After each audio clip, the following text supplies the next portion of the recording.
Good morning, everyone, and welcome to our first info webinar titled Innovating with the EIT. We are very excited to have you join us today and to learn more about the upcoming call for proposals for EIT Culture and Creativity. My name is Angela Lini. I'm a media officer here at the EIT, and it is my pleasure to be moderating today's seminar for you. Today's webinar is the first in a four-part series that we will be hosting throughout November and December for the upcoming call for proposals. We're very happy to have you join us today. We want this to be as interactive as possible, so please feel free to submit your questions at any point during this webinar. Any questions that you may have using the Q&A function at the bottom of your screen, or you can use the chat function, and one of our colleagues will be able to help you out there. All questions that will be submitted through the Slido beforehand or asked today will be answered either through the presentations that we have lined up for you with our speakers, or at the Q&A panel discussion at the end of the info seminar. And if your question was not answered, then not to worry, we will answer them all and post all of the answers on our website at the frequently asked questions section. So we have a very exciting lineup of speakers who will guide us through the call for proposals details. And I want to ensure everyone that all the slides will be made available afterwards, as well as this is being live streamed. And the recording will be made available as well. So let's get it kicked off. Wonderful. So due to Commissioner Maria Gabriel's very busy schedule, unfortunately, she was not able to join us today, but we are very excited to have with us Ms. Shaniza Petrova from the European Commission. She will be our first speaker today, and she will explain to you a little bit more about the wider perspective and where EIT Culture and Creativity falls into. So Ms. Petrova, the floor is yours. Thank you. Ladies and gentlemen, good morning, and thank you for joining this online information session organized by the European Institute of Innovation and Technology. I'm honored to represent Commissioner Gabriel on this occasion and convey her message to you. Tackling the challenges facing the cultural and creative sectors and industries is close to her heart and a priority for her. The cultural and creative industries have an important economic impact, creating jobs and exporting high-quality cultural and creative services internationally. According to Eurostat data, they employ about 7.4 million people across the EU. This is almost 4% of total EU employment, making them the third largest sector of employment. Europe's cultural and creative sectors and industries are also highly innovative.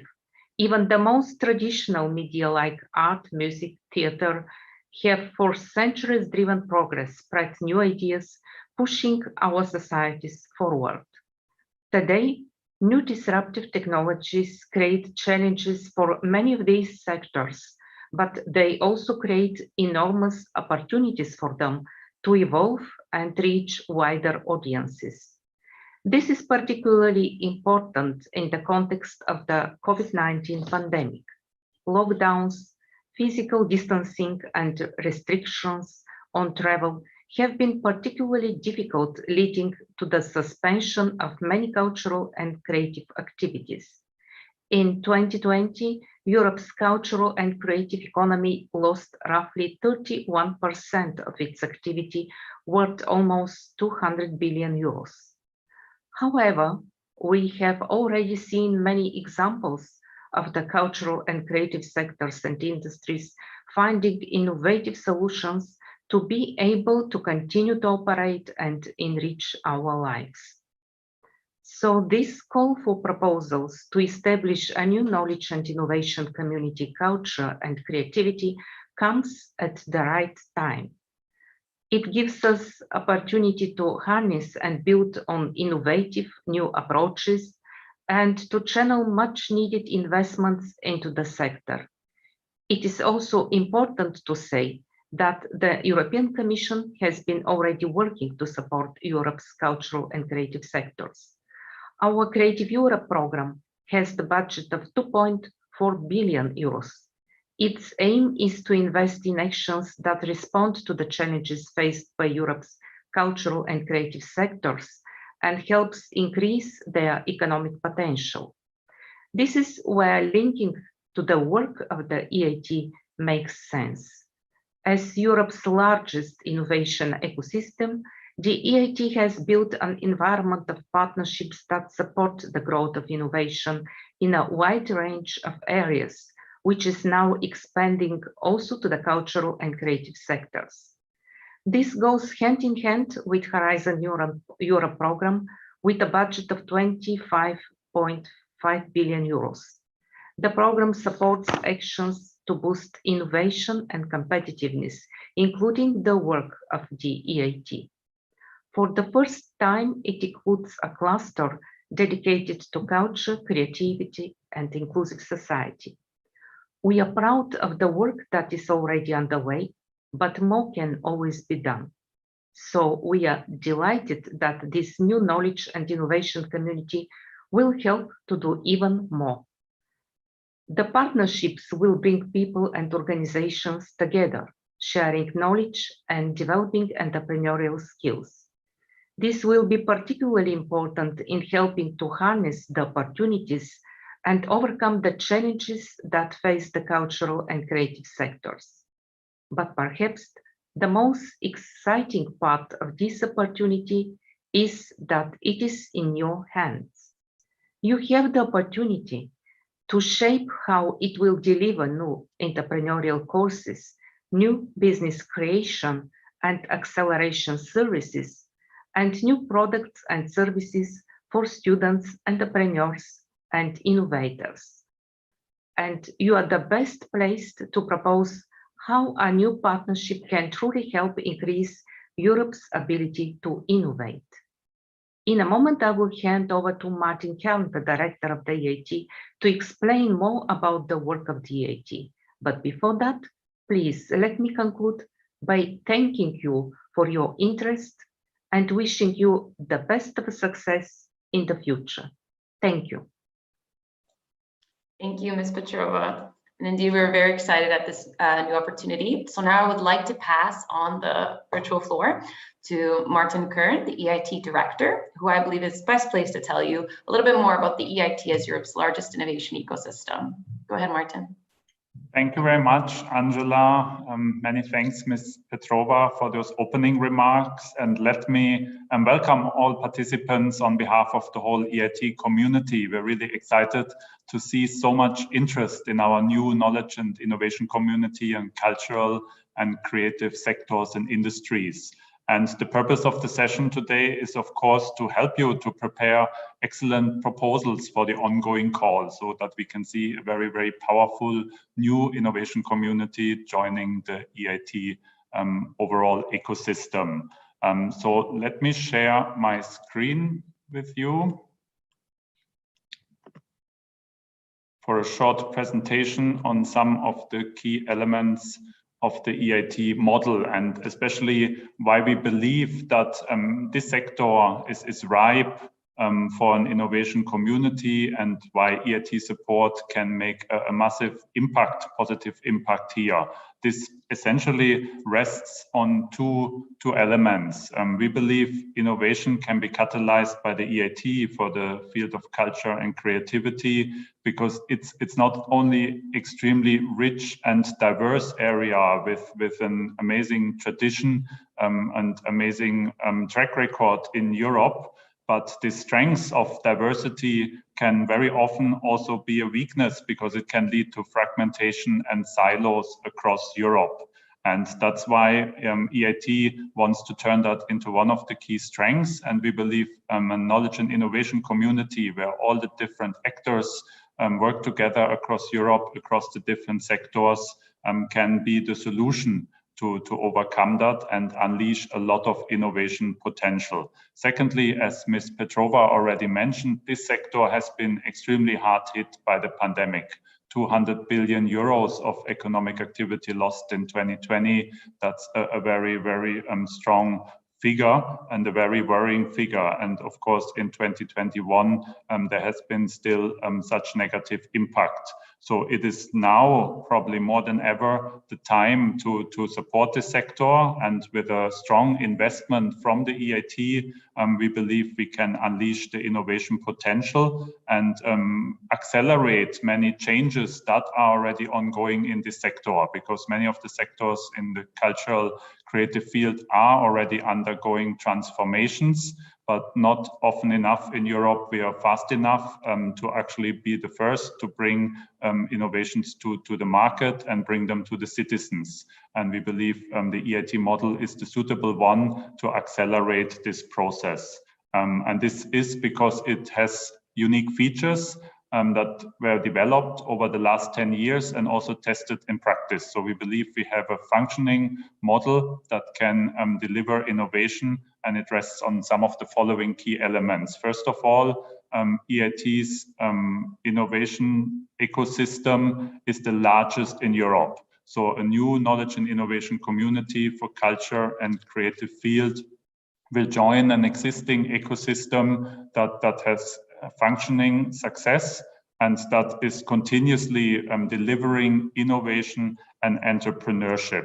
And it is always focused on bringing concrete solutions to the market, making a difference to the citizens. And that is one of our key strengths. And secondly, it is always focused on societal challenges.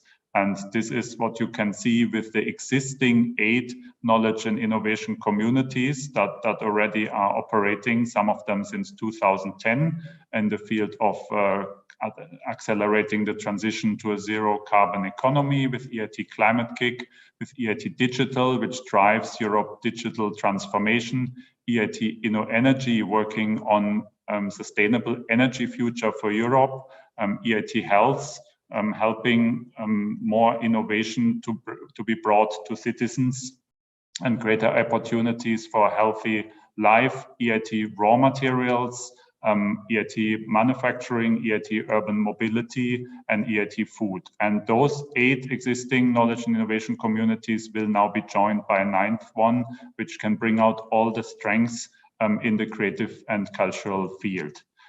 What we have achieved with those 10 knowledge and innovation communities, we believe is impressive and centers around sustainable ecosystems, which are set up across Europe. By now, we have already 200 hubs, many of them in innovation hotspots, but also many of them across areas in Europe with lower innovation capacity. So it is also the opportunity to build a bridge between strong innovation leaders and more moderate innovation leaders and regions, helping them to work together to catch up and to find the best ideas all across Europe. And there are many such great ideas, but often those great ideas don't make it into concrete products, into concrete services, into concrete ventures.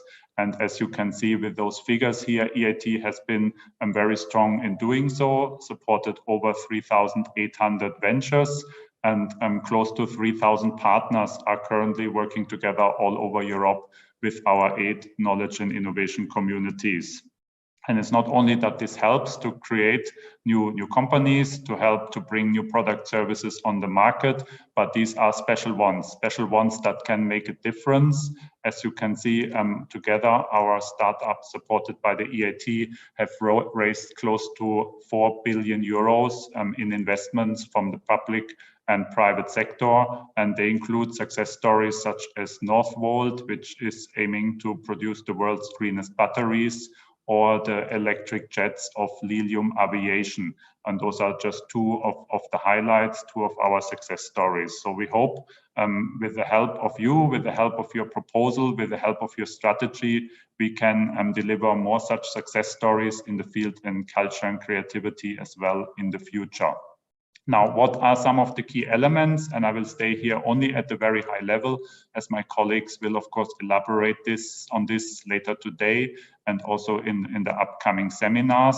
But the key for a successful knowledge and innovation community is to have a strong ecosystem where different actors work across Europe together and continuously drive innovation and entrepreneurship, and do so in a sustainable way.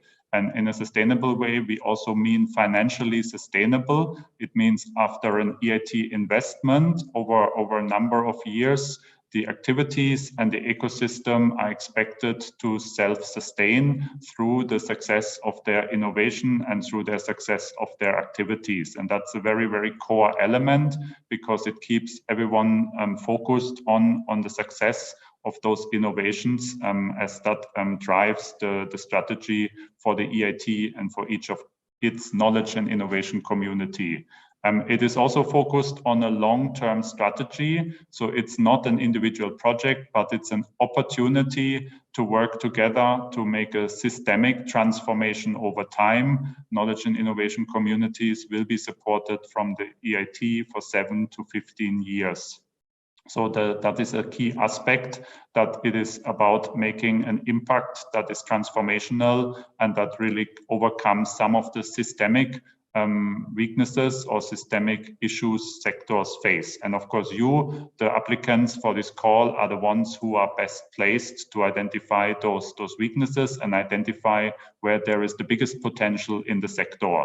This is why we're looking to you to submit a very impactful strategy as part of this call.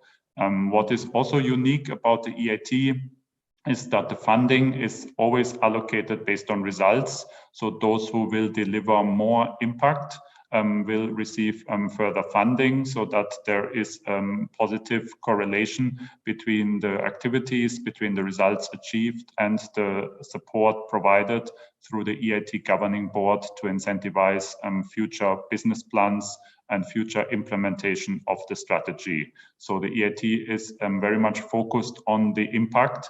And as we have been successful, the upcoming strategy for the next 7 years of the EIT has been allocated almost 3 billion euros by the European Union. So we believe this is also a strong trust and a strong recognition that our model is working. Now, finally, and my colleagues will develop on that later on, you can see here some of the core building blocks of what an innovation community is expected to do. Of course, to form a sustainable ecosystem with hubs and with partners all across Europe and potentially beyond. To have activities that create the innovation mindset, the entrepreneurship, education programs, innovation projects that solve challenges that exist, bring concrete solutions to the market, and business creation and acceleration programs that can identify business ideas, help talents, startups to put those ideas into a concrete business, and then later on help to accelerate and make an impact for the best of those through the adequate support mechanisms, and also activities related to the Regional Innovation Scheme, that is an outreach program involving all parts of Europe into the EIT and reflecting our openness. This also then includes the opportunity, of course, to work with the other knowledge and innovation communities that exist already in the EIT. So I would close with that and just leave you with this slide, because it shows that EIT's strength is really in mobilizing, involving all the actors to put the innovation in the center and to do whatever it takes to accelerate the process and drive it forward. So it is not just for universities, research organization and businesses, but to bring in any partner, any organization that can help to make such an innovation community a success. With that, I really look forward to see the proposals and wish you a very helpful and useful seminar and day-to-day from the EIT. Thank you very much. Thank you, Martin. Just a follow-up question. Thank you very much for that wonderful overview of the how the EIT functions. Maybe for our audience members to get a better understanding of how the EIT community works and how it powers innovation, can you give us an idea, or can you give us an example of a success that the EIT has mobilized with its network? Thanks, Angela, for that question. Besides some of the success stories that I already mentioned earlier, so some of the ventures that have gone on, for example, to become unicorns, I would be especially proud of our response to the pandemic. last year, as the EIT very quickly mobilized 60 million euros and actually mobilized its whole community, and through that mobilization supported over 200 innovators, ventures across Europe, actually from 25 countries, showing the whole strength of the EIT model, meaning we could react quickly and flexibly. So the allocation and projects were supported in a matter of weeks, and also made a concrete difference, meaning the whole EIT community, all the 8 knowledge and innovation communities contributed with concrete solutions to tackle this pandemic situation, unique situation that we faced globally and in Europe. So I think this is a nice example on how the EIT can make a difference. Perfect. Thank you so much. And I just want to remind our audience members that Martin will be back, or will stay present, but we'll also invite him to come back during the Q&A section at the end. So please, I already see some questions coming in. Do submit more of them. We'll address them all at the question and answer period at the end of the discussion. So thank you, Martin. And next, we would like to introduce you to a young creative. So at the EIT, it's very important for us to create an innovation ecosystem where the innovator is at the heart of this ecosystem. So when putting together your proposals, it's always important to remember why this community is coming together, why it's going to exist, and who it will support. For this reason, throughout our seminars, we wanted to highlight young European creatives who are making a difference in their fields by using the power of innovation. So first up, we're very happy to show you Dora Zsigmond from Hungary, and enjoy her video. My name is Dora Zsigmond, and I am the founder and designer of Zsigmond Dora Menswear.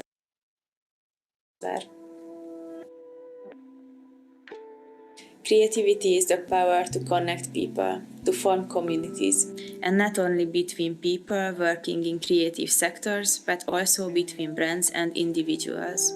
The power of creativity is being able to convey parts of ourselves, our past and our heritage to others who came from different backgrounds. I grew up in a small village in Hungary, so rural culture has always been a part of my life. It is a heritage that is slowly dying out. So I founded my brand to make rural culture relevant to people living in cities.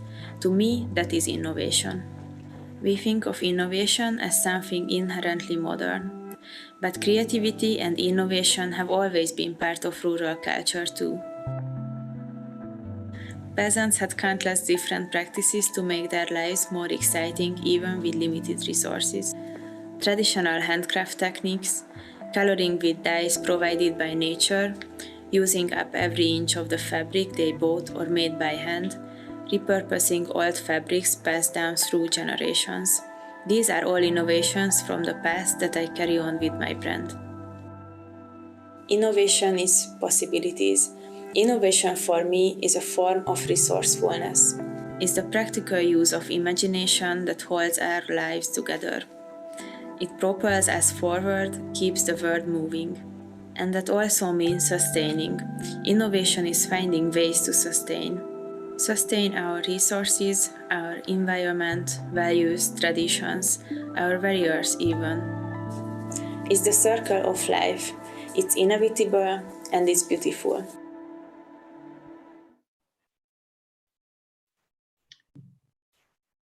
Thank you so much, Dora, for that powerful video. And please stay tuned for our upcoming seminars where we'll get to meet more young creatives from all over Europe. And next, I would like to introduce to you Márton Herceg, who is the head of the Strategy and Impact Unit at the EIT. So Martin very eloquently set up what the EIT does, and Márton now will go a little bit more into specifically the call for proposals and give you some great tips. So go ahead, Márton.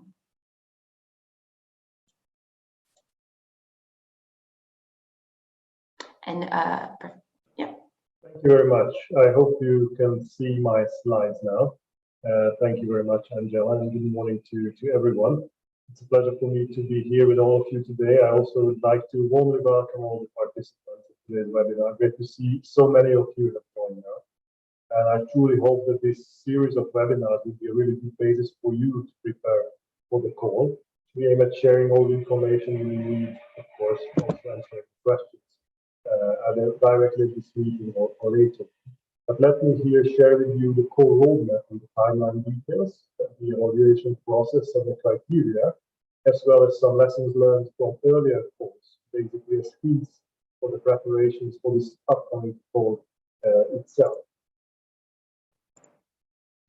As you may all know, we have launched the call on the 26th of October, and the deadline for the applications is 24th of March. Sorry, Martin, to interrupt you. Do you mind just raising your voice a little bit? We just have our audience members. All right, I'm trying my best. Hope you hear better. That already sounds better. Perfect. Thank you. Super, getting closer to the microphone.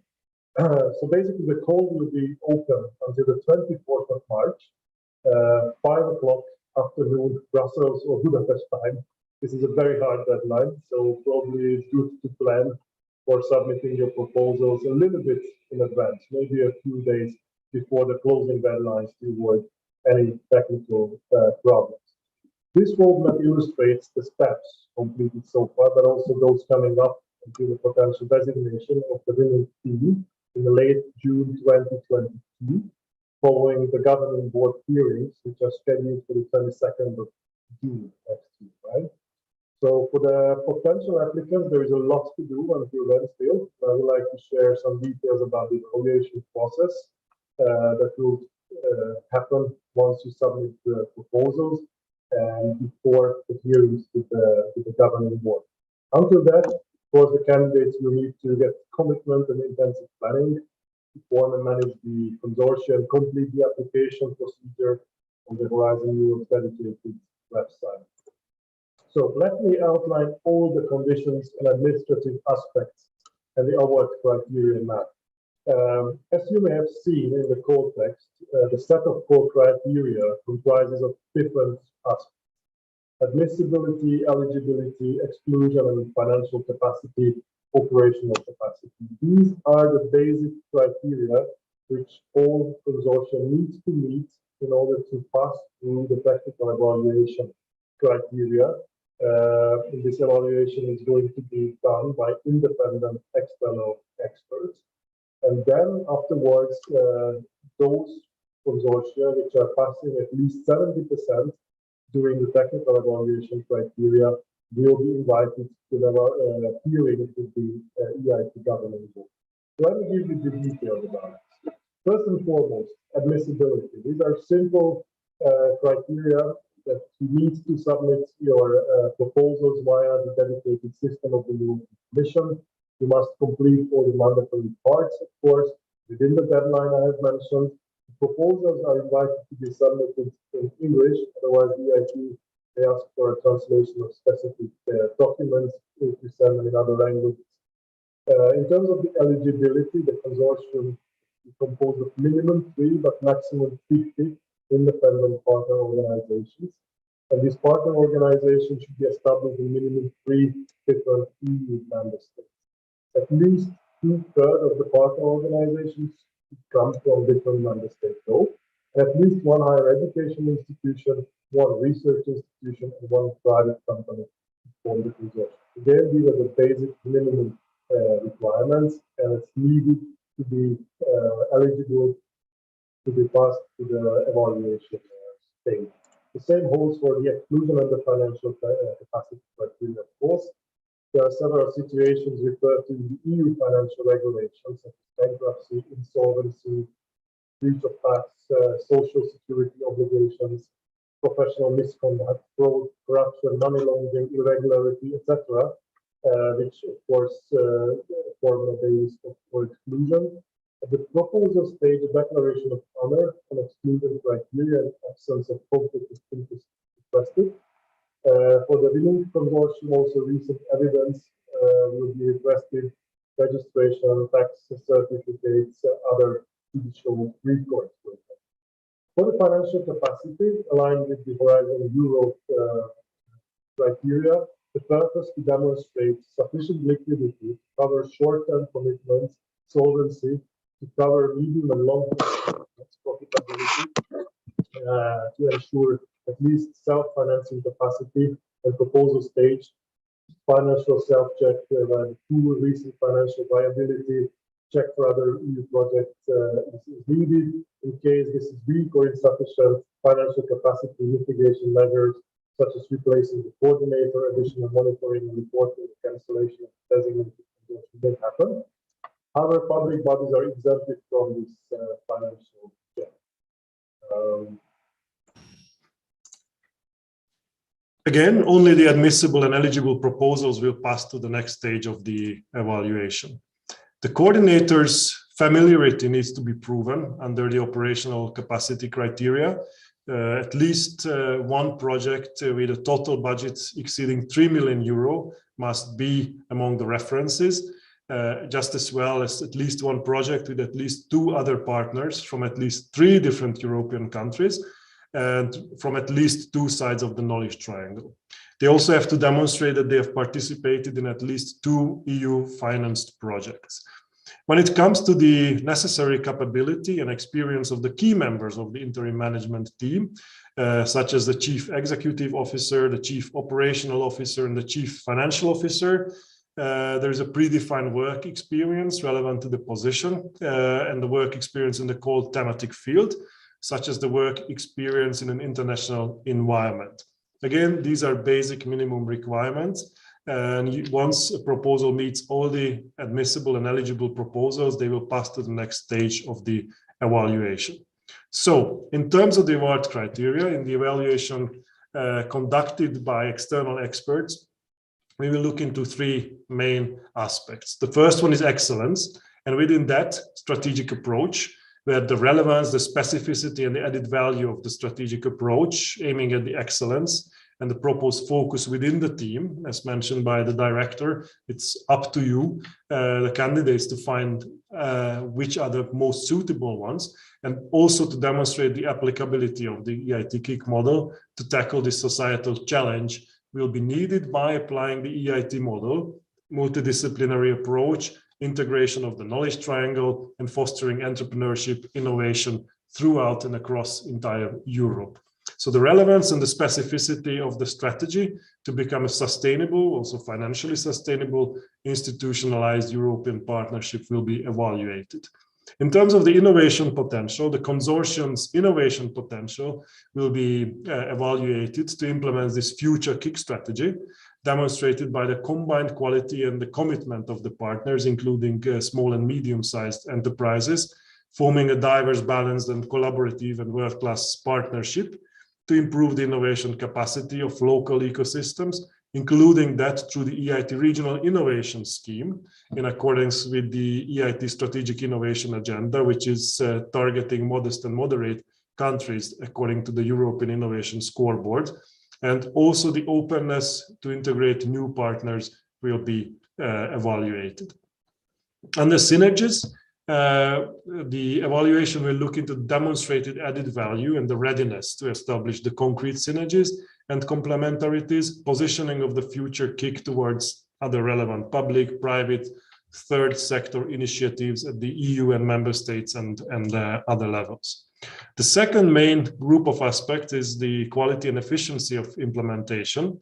Here, 2 main points. The first one is operations, where the relevance and the quality of the management and the governance plans will be evaluated, the effectiveness of the operational structure, including the selection and the connectivity of the co-location centers, and the demonstration how the knowledge triangle integration approach will be implemented in the operational level shall be evaluated. Very important aspect, the KIC business model and the financial plan. As mentioned, the financial sustainability is a key feature of the EIT model, and the feasibility of the future KIC's business model and financial plan, including the generation of funding from the non-EIT sources in accordance with the EIT strategy, and attraction of co-funding from other partners shall be evaluated, aiming at the financial sustainability in the long term. Also, the quality and the relevance of the future KIC's plan for the management and exploitation of intellectual property, supporting the KIC's business model and plans to generate other types of revenues shall be looked at. The third main point is impact. The EIT is an impact-driven organization First and foremost, the planned pan-European impact in line with the EIT impact framework will have to be demonstrated. I just mentioned here that in the future webinars, we will go into technical details also about what this mean. So for each of the following impact pathways will need to be demonstrated by relevant key performance indicators. So the societal impact relevant to this challenge, the technological, economic, innovation impact by influencing the creation and growth of companies, creation of new innovative solutions, direct and indirect jobs, mobilizing additional public and private investment. And third, the educational impact by strengthening human capital in research and innovation, enhancing innovative and entrepreneurial skills, both at individual and organizational levels. The second point under impact is communications, so the quality and relevance of the future KIC's plans for communications, including the contribution to the common EIT community brand identity, and the dissemination of results, quality and relevance of the dissemination plans for the results of the knowledge and innovation community, including sharing good practices within and beyond the KIC and across EU member states, regions and institutions as well. Again, once your proposal passes through all minimum admissibility and eligibility criteria, then the evaluation criteria among these three key aspects will be evaluated. And those proposals which are reaching minimum 70% will pass to the next stage of evaluation, which is basically a hearing with the EIT governing board. Here, you can score an additional 30 points along the same three pillars as in the evaluation criteria you have heard on excellence, quality and efficiency of implementation and impact. But this will also provide a possibility for the governing board to ask follow-up questions, details on all the plans that you have basically put forward in the proposal, on the adaptability and suitability of the model, the proposed strategic approach, then the feasibility and the quality of the operational model, especially on financial sustainability, but also taking into account the lessons learned from current KICs. Basically, the feasibility and the quality of the plan for the management for the interim period until the management team is selected will be also evaluated during this hearing. And last but not least, the consistency of the applicant's model, potential feasibility to achieve a significant and sustainable systemic impact in line with the EIT's overall objectives and the EIT impact framework shall be evaluated. So I know this is probably a little bit heavy, but again, I hope that through these webinars, we are going to be able to also share with you a lot of hints to form your proposal. In this context, it's also important to stress what an EIT innovation community is not. It is not a program to finance research or a program to finance large studies or publications. It is not a program to subsidize culture or cultural heritage infrastructure projects, but instead each EIT project needs to have a business-driven approach, and it's expected to contribute to the sustainability of the knowledge and innovation community. This is why the KICs are run by a CEO, have business plans, so they can focus on the successful innovations, which also create return for them to become sustainable long-term. So what are the key elements that we have already learned from the previous proposals? Also reflected in the evaluation criteria, there's less focus now on the legal and the operational readiness requirements at the application stage, as we believe that a startup year is usually available to create this well, but the focus on strategy and impact and the business model and financial sustainability are key. As mentioned by our director, the EIT did not indicate any particular subsectors or approach within the topic or the societal challenge, as we believe that innovation stakeholders, you are best placed to decide on the approach. Along with the EIT impact framework, the impact should be very specific and quantifiable, and the proposals are expected to define and demonstrate their focus and expected impact.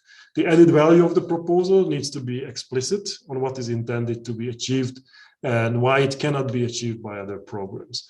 The proposals should be based on the current priorities, as mentioned before, feature excellence and impact. In order to do so, we see that the direct and early industry engagement is key, and we see that a strong impact from an innovation community cannot be expected without early industry leadership and strategic engagement. Again, I mentioned EIT is not a research program, but we are to develop innovative products, services, to start new companies and train the next generation of entrepreneurs. To that end, entrepreneurial education is also a key pillar. In exchange, the model provides access to the most powerful pan-European network of the most innovative European organizations.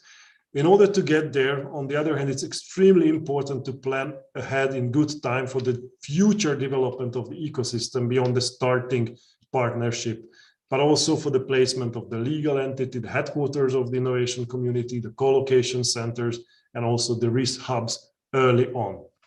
This provides a unique opportunity, of course, for cross-sector collaboration as well. That's an important additional aspect to bear in mind, but also a unique market leverage opportunity as well. We believe it's also an opportunity for active involvement in shaping the EU innovation, research and education agendas relevant for the sector, and an opportunity to overcome and address the fragmentation of the innovation potential in the sector by mobilizing the critical mass.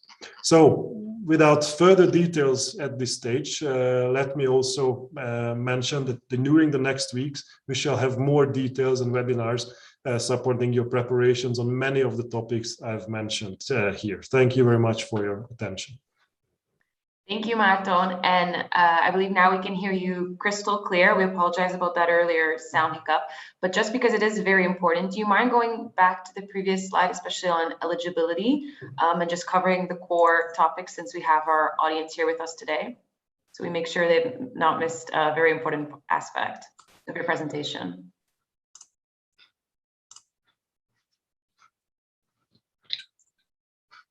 So you meant, sorry, the operational and the earlier one, exactly.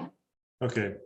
This one, perfect. Apologies, there was a little technical glitch. I've noticed my computer has changed to an external microphone, which wasn't plugged properly. So basically, as I mentioned, before you go to the evaluation criteria, there are certain basic criteria, admissibility and eligibility, which must be met. And these are mainly common to the Horizon Europe ones, but also some specified for the EIT needs. So admissibility, very simple, by the deadline, all submissions fully completed must be submitted through the dedicated system of the European Commission. We are preferring proposals in English, otherwise the EIT may ask for translation of specific documents. In terms of the eligibility, the consortium must be composed of minimum 3, but maximum 50 independent partner organizations at the proposal stage. But as I've just mentioned for you, it's important to plan for the future openness, transparency, and development strategy of the partnership. Basic minimum criteria is that at least 3 different member states are represented, or the organizations established in minimum 3 different member states are included. At least 2/3 of the partner organizations come from different member states. At least 1 higher education institution, 1 research institution, and 1 private company needs to be in the consortium. When it comes to the exclusion, this is the same as for Horizon Europe projects. Any situations refer to the EU financial regulation, bankruptcy, insolvency, etc. You can see them listed is a basis for exclusion. And in the proposal stage, a declaration of honor on these exclusion criteria and an absence of conflict of interest needs to be declared. However, the winning consortium will be requested to send more recent evidence as well. When it comes to the financial capacity, the purpose is to demonstrate the liquidity to cover short-term commitments, solvency to cover medium and long-term commitments, profitability to ensure at least self-financing capacity. And at the proposal stage, again, the same as for Horizon Europe project, financial self-check via a tool provided on the European Commission website. A recent financial viability check for another EU project will be requested. And in case of weak or insufficient capacity, mitigation measures could be asked for, replacing the coordinator, additional monitoring or reporting, or even cancellation of a designated consortium may happen. However, public bodies are exempted from this financial check. When it comes to the operational criteria, it's detailed out in the call text.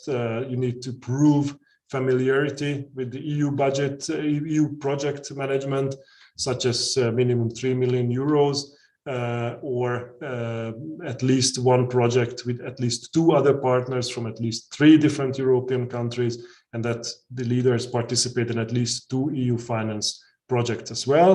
Last but not least, for the interim management team, the CEO, COO, and CFO, there's a predefined work experience relevant to the position, and the work experience in the calls thematic field, and the work experience in international environment is needed. Again, you need to pass through all these admissibility and eligibility criteria to be passed on to the next stage of the evaluation, and I hope that part you could already hear loud and clear.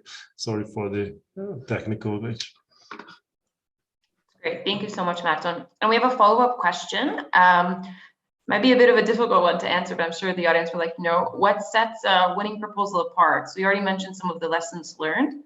Maybe you can focus more upon what you're looking for.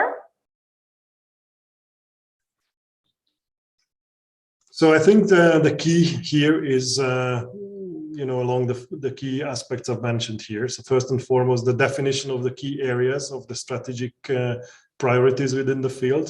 And then very, very importantly, to have a demonstration on how the innovation community will be growing over time. What is the strategy, an open, transparent manner to grow, which fields to penetrate to, and then plan the operational model accordingly. Financial sustainability is very, very key, and along the impact criteria, which are detailed out in the impact framework and in the impact criteria. So you will see that the evaluation will happen very, very strictly against these predefined criteria. It's extremely important that all these aspects are very explicitly demonstrated in the proposals. Perfect, thank you so much. And we encourage everyone to submit their questions. Márton will be available at the Q&A discussion. So we see we already have a question that we will answer then. So next, as many of our speakers have mentioned, the EIT has been making an impact for over 10 years. And now we want to introduce you to some of the innovators that we've had the pleasure of working with, who have created real solutions for global challenges. So please enjoy next video.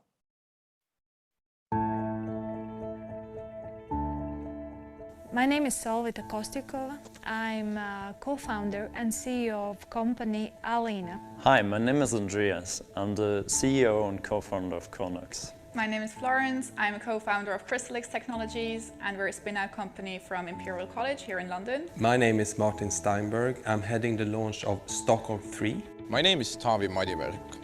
I'm the CEO of Skeleton Technologies. I think innovation is really important to solve a lot of problems because it allows us to do things differently, to do things better, to do things more efficiently. Our mission is to empower the rail industry to operate with the highest availability. So in short, we want to make trains arrive on time.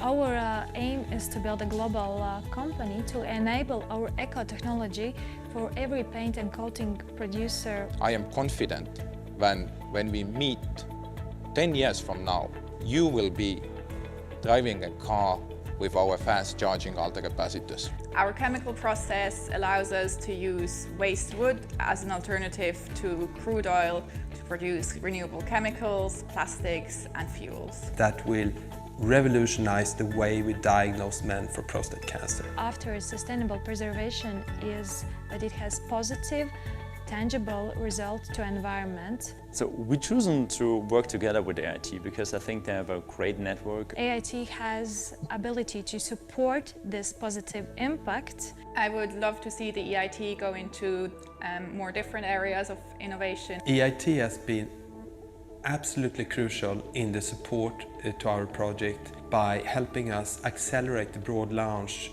3 to 5 years by providing validation studies in several European countries. Traceable results to all society.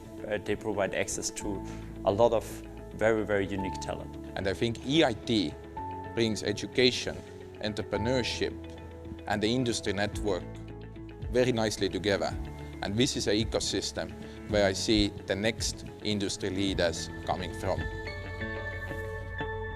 Wonderful, thank you. And we hope very soon to have our creatives on there featured as well as supported innovators. So next up, we have a exciting discussion planned for you. And so I would like to introduce to you Ms. Monica Bach-Hoffner, who was the interim COO of EIT Urban Mobility. EIT Urban Mobility was one of the latest knowledge and innovation communities, or KICs, as you might have heard us refer to, that was set up. And Monica put together, or was very instrumental in putting together the winning proposal for this innovation community. And joining her, we have Sylvia John, who's the strategy officer at the EIT and the call manager for EIT Culture and Creativity. So I'm going to moderate a discussion between the two, but please, we encourage you, if you have any questions, to do submit them with the chat and the Q&A function, and we'll let these speakers stay on for the Q&A panel where we can discuss more questions. So thank you again, both of you, for joining us today. Monica, I can start with you. Our audience today is probably very keen on learning from your firsthand experience of how to prepare a high quality proposal. So in your view, what do you think is essential in order to bring together a strong network of partners? As well, thank you for the invitation to talk about my experience as a member of the steering committee, forming the partnership, and as also the first COO ramping up EIT Urban Mobility after winning the pitch then. Coming to your question, I think it is essential to start with a really committed and important partnership, or with partners initially, who cover the knowledge triangle. So also important industry representatives are key. And also they should have a central vision already agreed upon for attracting other key players. As Martin already said, I would also state that you have to start building up the consortium quite early, as there are a lot of things to do and to agree upon. To govern the partnership, we built a governance structure with a steering committee that could act upon the mandate of the General Assembly of the partners. Then the General Assembly of the partners took place every 3 to 4 months, and the steering committee even every 2 weeks we met during the 3 or 4 years, and then at the end every week.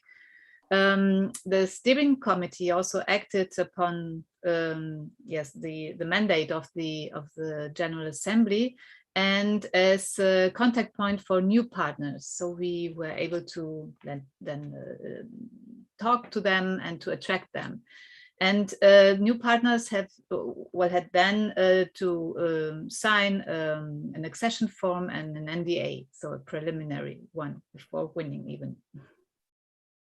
Perfect, thank you. And Monica mentioned the knowledge triangle that I'm sure maybe some of our earlier speakers have mentioned too. And just to clarify, so what we mean by that is bringing together business, research, and education, one of the core values of EIT, and bringing together these partners. And Sylvia, related to this, how big should an applying consortium be? How many partners should it consist of? Thank you, Angela. So as you have heard from Martin earlier, the required size for an applying consortia is limited to 50 partners at proposal stage. This limit has to be kept during the evaluation, designation, and startup phase. And Monica can probably confirm that this is already a very demanding exercise to align and to commit 50 partners. But the size of the partnership may vary during the lifetime of an innovation community. So usually increasing after the startup year. And following the startup, the knowledge and innovation community will have to ensure openness to new partners, which is an important element of the EIT model. A high degree of diversity and openness of the partnership enables the best ideas to be identified, these ideas to be quickly validated, and those with the highest impact potential to be translated into innovations to be launched on the market for the benefits of the citizens.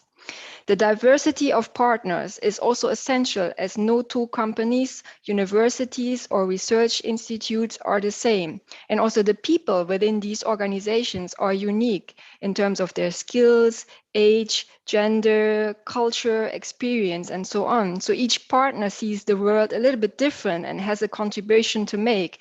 And it is when they can work together that creative sparks of innovation can fly. Indeed. Thank you, Sylvia. And coming back to you, Monica, we know from the call for proposals, and there's already been mentioned a bit, I believe, in Martin's presentation, that there needs to be a coordinator and an interim management team.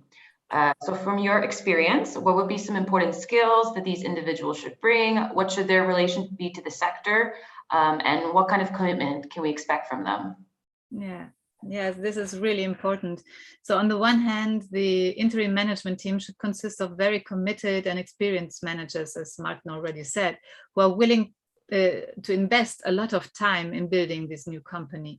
In addition to the CEO, CFO, and COO already mentioned, the other interim team members should also cover the three pillars: the innovation, business creation, and education, also the regional innovation scheme, and very important, especially also at the beginning, communication. So because so there are lots of things to communicate after winning, and this will overwhelm like the CEO or COO or CFO. So you have to have a dedicated communication team member there. On the other hand, and perhaps also most important, the interim management team should consist of really European professionals or international professionals ready to resolve also cultural differences. There are systemic ones but also personal ones to deal with. So everyone is different. Danish people are different from Spaniards. So you really have to deal with those things, setting up a legal entity also. In our case, also the interim CEO and COO could devote 100% of their time, and the rest of the management team was seconded by their companies up to 20% of their time. Then they should also have an experienced interim chair, as well, we had one of the supervisory board. And in our case, we also elected an interim supervisory board consisting of hub representatives and also like additional 3 other ones to have all gender balance, regional balance, and so on done. And again, always also covering the knowledge triangle to have the partnership represented there, not so to not lose them after winning the pitch. It should be clear that these are only interim positions because the supervisory board has to be then afterwards like 50% independent. The coordinator and its institution is of really utmost importance for the success, because it depends on its ability to be flexible and agile. The coordinator's company is a legal institution with which the CEO, COO work during the first ramp-up months before set up the own legal structure and the own company headquarters. And thank you, it's very valuable information. And on the legal structure, Sylvia, are there any requirements in terms of the setup of this legal entity for EIT Culture and Creativity? So knowledge and innovation communities are free to choose their legal form for their legal entity as long as they respect the EIT good governance principles. And it's a very crucial decision because the legal entity is the focal point for any interaction between the EIT and the partnership. And it is the legal entity that, mandated by the partnership, signs the partnership agreement and the annual or multi-annual grant agreement with the EIT. And as Monica said, the CEO is the legal representative of the legal entity. So the legal structure chosen reflects a little bit the initial commitment of the various partners and its business model. And in addition, the choice determines the governance structure of the innovation community. But whatever the structure is, its leading principle must be business logic, flexible, able to make quick decisions, ensuring a smooth management and operation of the innovation community in a very effective and efficient way. So the legal entity must act in the best interest of the innovation community, safeguard the goals, mission, identity, independently from the particular interest of the various partners that are coming together. It's also worth noting that some of the innovation communities have decided to follow a membership fee from the very beginning in order to secure also other sources of funding. This gives them a little bit more room for operational flexibility and mitigates cash liquidity risks. Thank you, Sylvia. And Monica, how did, just to follow up with that, how did EIT Urban Mobility choose its legal entity? Or can you tell us a little bit more about the decision-making process between the partners in terms of, let's say, for the country you established in? Yes, for sure. So the process has been very thorough and democratic within our partnership from the start. And I think that this later turned out to be very important in the event of problems. So to keep the partnership with you, the legal structure ultimately also depends on the country in which the headquarters are installed. Both the steering committee and the partnership in our case have made various suggestions for the locations of the headquarters. First, the advantages and disadvantages were mentioned and studied generally. And then we elected 5 final candidates, and there we let an auditor audit them and work on the most special questions regarding tax or possibility, for example, of meeting outside, of having a general assembly outside the real headquarters, for instance. And the best 2 candidates out of them then pitched in front of the General Assembly, and then the vote took place to have a headquarters, in our case in Barcelona, if we win the pitch. I see, thank you. And staying more a bit on the structure, Sylvia, but also related to choosing locations. In both Martin and Martin's presentations, they talked about setting up hubs, innovation hubs, or co-location centers, as we call them. Can you please explain, Sylvia, a little bit more about the requirements and even the structure of these hubs? Okay, so co-location centers or innovation hubs are the main instrument for managing the activities of an innovation community and for knowledge flow at regional and local level. They bring together diverse teams from business, education, and research, as we heard, so the knowledge triangle, in one specified physical location. And they provide the focal point for these activities in that area. So proximity is essential to facilitate interactions among partners within the geographical area. So the call text states that a knowledge and innovation community may set up 5 to 10 co-location centers. Our past experience has been that setting up 5 co-location centers is, in the startup phase, rather challenging. So my advice here would be to rather start small, then consolidate, and then open up and grow in line with the strategy. There's no direct requirement linking co-location centers or the location of co-location centers and risk countries. However, a suitable geographical coverage is required for the future innovation community to achieve pan-European impact that Martin and Martin were talking about. The exact location of the co-location centers has to be established by the respective consortium in line with the strategy. So all has to fit together. Wonderful, thank you. And another key feature, back to you, Monica, of the EIT model is financial sustainability over time. We've heard that being mentioned in the presentations as well. So from the very beginning, the proposal should feature a strong business mindset. From your experience, Monica, what are the challenges to come up with a plan to raise capital, attract financing, and co-funding? So yes, this is a real challenge. Our partners worked together for a long time to build the consortium before winning, and they loved the goals we all agreed upon. And to be honest, we already thought it was challenging, but this was the easy part. But we've also always explained to the partnership, and this is key also, that we have to develop different income streams from the innovation, business creation, acceleration, and education activities to become financially sustainable. You won't develop them in a single workshop, but it will take time and expertise to work on them.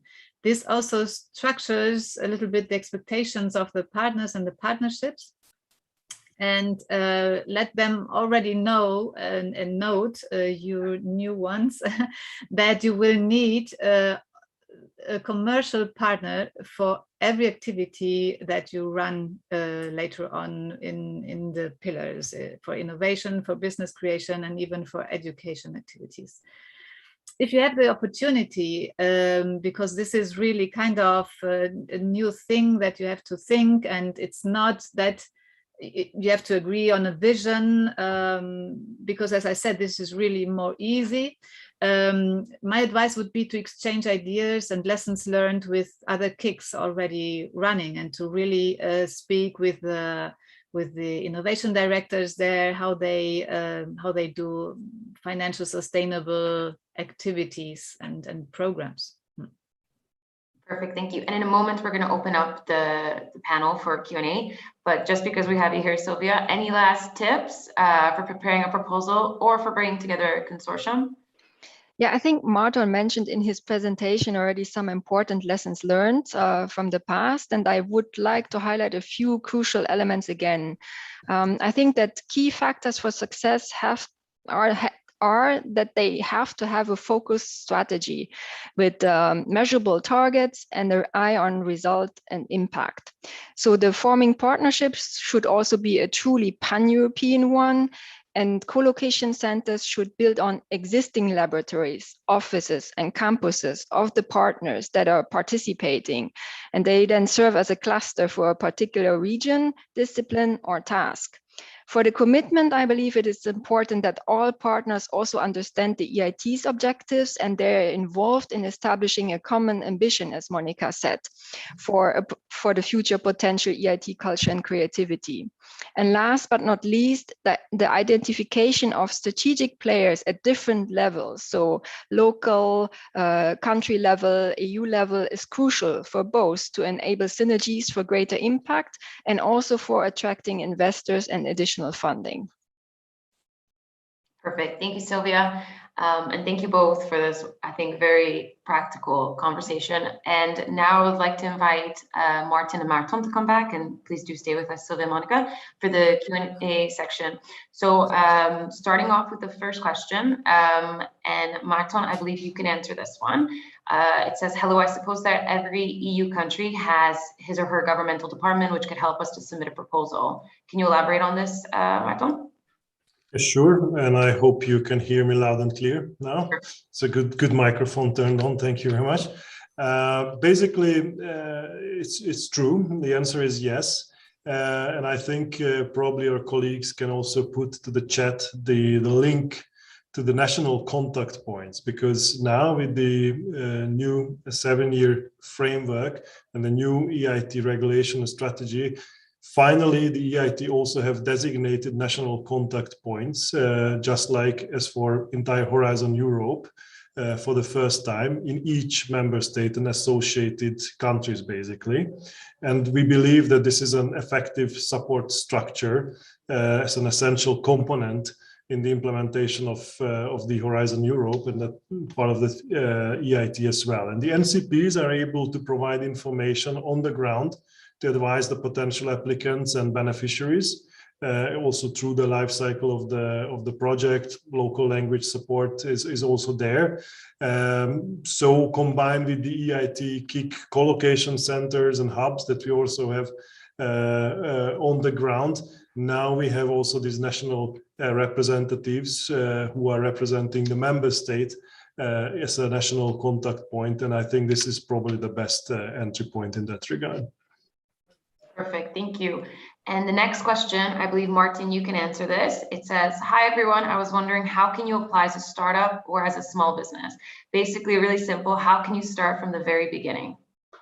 Thanks, Angela. It's a simple question, but I think there are two important parts to it. First, I think came out hopefully clearly from the seminar today, and thanks also for all the speakers and colleagues who contributed, that openness and diversity will be key for a successful knowledge and innovation community, meaning if you want to create a powerful, sustainable innovation ecosystem, you have to have all the different stakeholders, partners, part of that ecosystem. That means, of course, in the first hand, businesses, universities, innovation-driven research organization, but also all the other players around it. And this could be public organizations, this could be investors, others who are associated to it. So I think this is also what I tried to show in my last slide, which is the EIT model, meaning that you have a powerful ecosystem where all the actors get together to do whatever it takes to accelerate the innovations and bring the solutions.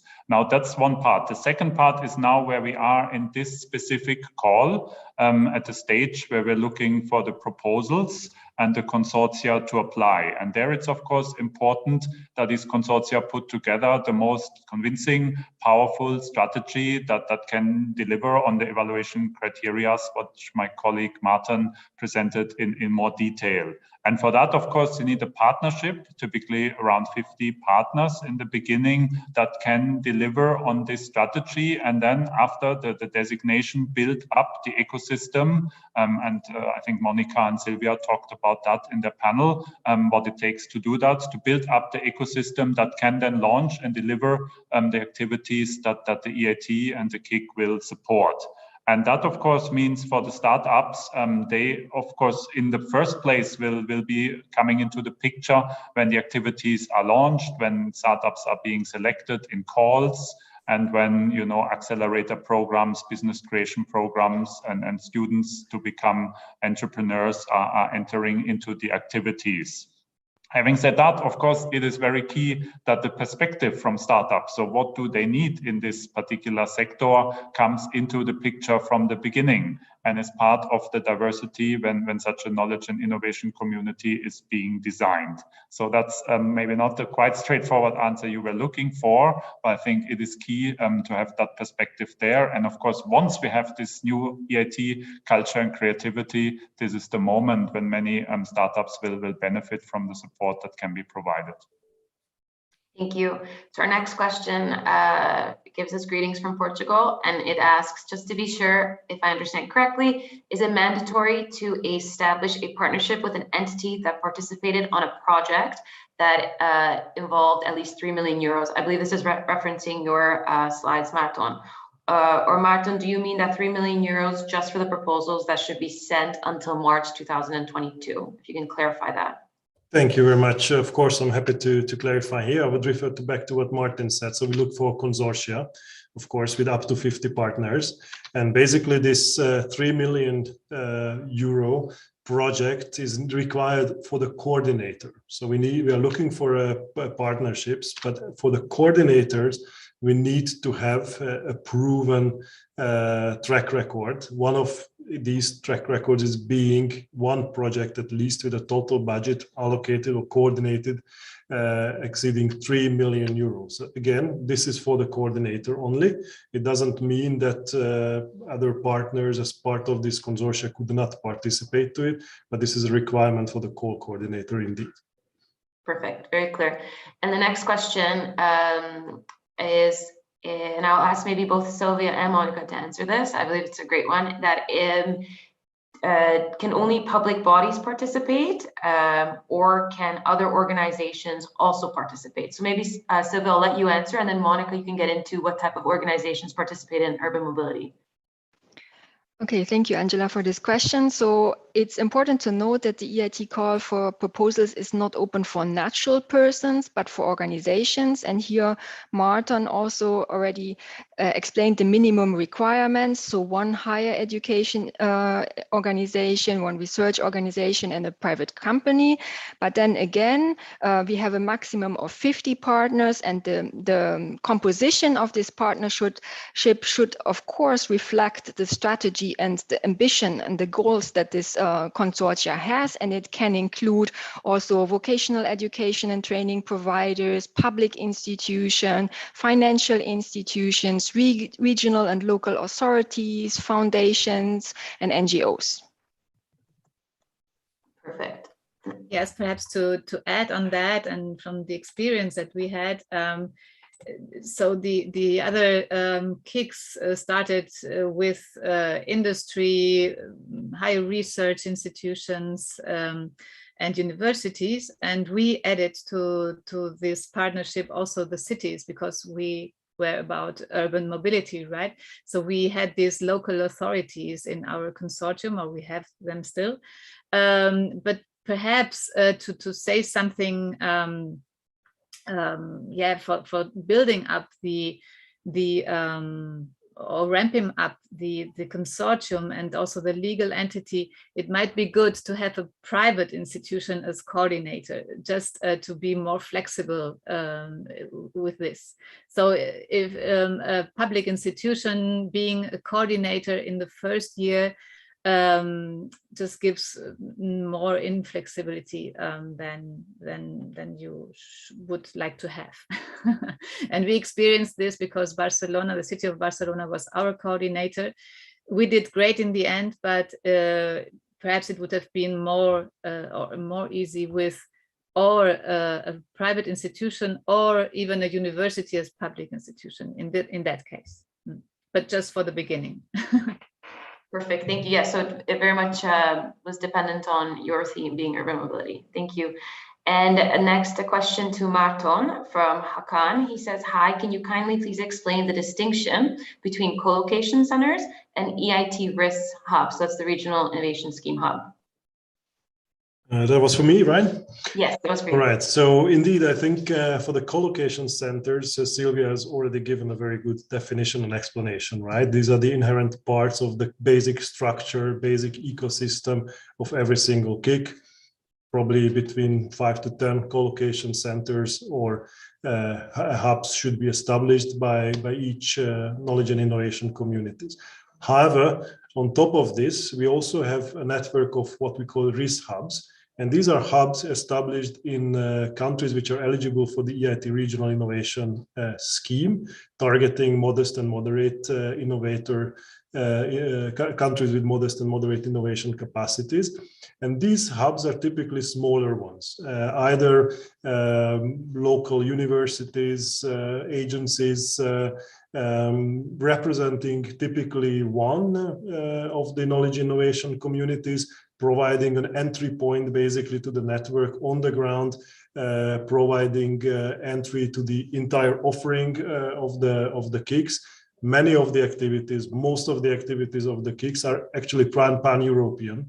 So you don't have to be located near a co-location center to be eligible for participation. We have I don't know, business support services, the EIT Jumpstarter program supporting all of the countries, all the potential candidates, all the potential startups from the EIT risk countries, for example. So you don't have to be located near to any of these in order to participate, but these risk hubs may provide you the first entry point to the entire network. So these are smaller organizations, smaller hubs offering an entry point to the entire network. On the other hand, of course, we also have co-location centers established across the EIT risk countries as well. But this is an additional network. I hope this answers. Perfect, thank you. And I invite our audience members to please submit any remaining questions in the last minutes that we have with you today. We have a question for you, Monica, and as someone who was very instrumental in the proposal writing, what experience did you have in raising capital and attracting investors? Okay, but yeah, this is like something for after ramping up and after proposal writing. in the beginning, it's quite hard to explain, because you are such in the mood of ramping up and then establishing the EIT and all the companies and all the CLCs. But I think that we are now in a mood and in a situation in Europe also that we have really big investors looking for startups here in every sense, for technological ones and also in your creativity, cultural ones. Coming up, and I experienced this just last week from the States, where they just don't find any startups anymore in a good way, as they say they find them in Europe. So after being there and after integrating into the ecosystem of the EIT KICS and also speaking with the others, it now is more easy to find investors and to work with them, and and in every country really where we have the CLC hubs, and also in the risk countries where we just recently opened. Mm-hmm. Wonderful. And the next question, Martin, is for you. It says, good morning. Will this call be financing more than one KIC, Knowledge and Innovation Community? And how many proposals are expected to be supported? Thanks, Angela, and thanks for the question. This one is really straightforward, so I'll be really brief. Only one proposal will be designated by the EIT Governing Board, expected for next June, and that proposal will become the EIT Culture and Creativity. So hopefully after a successful startup phase, we will be concluding a partnership agreement with this one proposal. Having said that, while initially it can have up to 50 partners in the proposal consortia, of course we expect openness and that this new knowledge and innovation community will grow and work with many organizations in the field across Europe during their life cycle. Perfect. And unfortunately, that is the time that we have for the Q&A panel. But as I mentioned, any questions that went unanswered, we will answer them in the chat or on our websites in the frequently asked questions. And as I also mentioned, this recording will be made available. It is also live streamed, and the slides that you saw today will also be made available on our website. So I would like to thank all our speakers for joining us today. I would also like to thank all our audience members. We hope that you found this info webinar useful and informative, and I want to invite you to join us for our next one that will go even more detailed into the call for proposals, the nuts and bolts that make the EIT community. I would also like to remind everyone that we have a networking platform available for this purpose, for organization and partners to meet up, and one of my colleagues will post the link for that networking platform on the chat. So please do make good use of it. And registration is still open on our website, and the Slido is open for next week's info webinar. So thank you very much for joining us. We hope you have a wonderful day and stay safe.